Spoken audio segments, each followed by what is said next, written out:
Concerns are being raised over plans for a huge electricity cable which will run through the Lincolnshire countryside. The Triton Knoll project will connect an offshore wind farm with the national grid, but landowners and councils along its 40-mile route are worried it'll destroy sensitive habitats and disrupt farming. Well, today a planning inquiry heard claims that a second cable could be planned for the same route, but an attempt to make the planning inspector consider the impact of both proposals has been dismissed.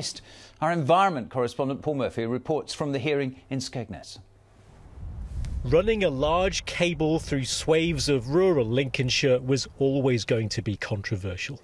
This morning, the planning inspector began the process which will hear the concerns of everyone, from landowners to local councils, about the environmental impact of the Triton Knoll electrical system.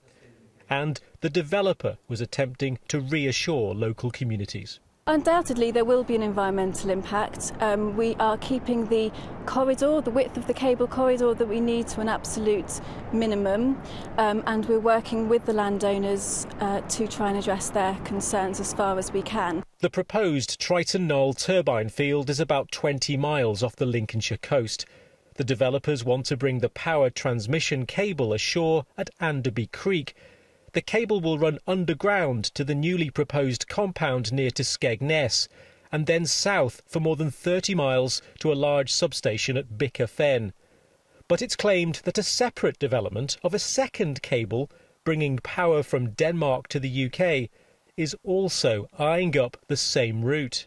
Now, the county council suspects that second cable, it's known as the Viking Interconnector, will also come ashore at Anderby Creek.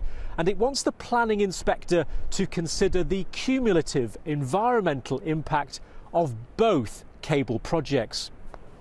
And now Lincolnshire County Council has the backing of at least 2 local MPs. The council's concern and my concern, which is why I wrote to the inspector with my colleague Victoria Atkins, the Member of Parliament for Louth and Horncastle, is we want to make absolutely sure that the planning inspectors fulfil their principal aim as laid down by the inquiry to assess that cumulative impact.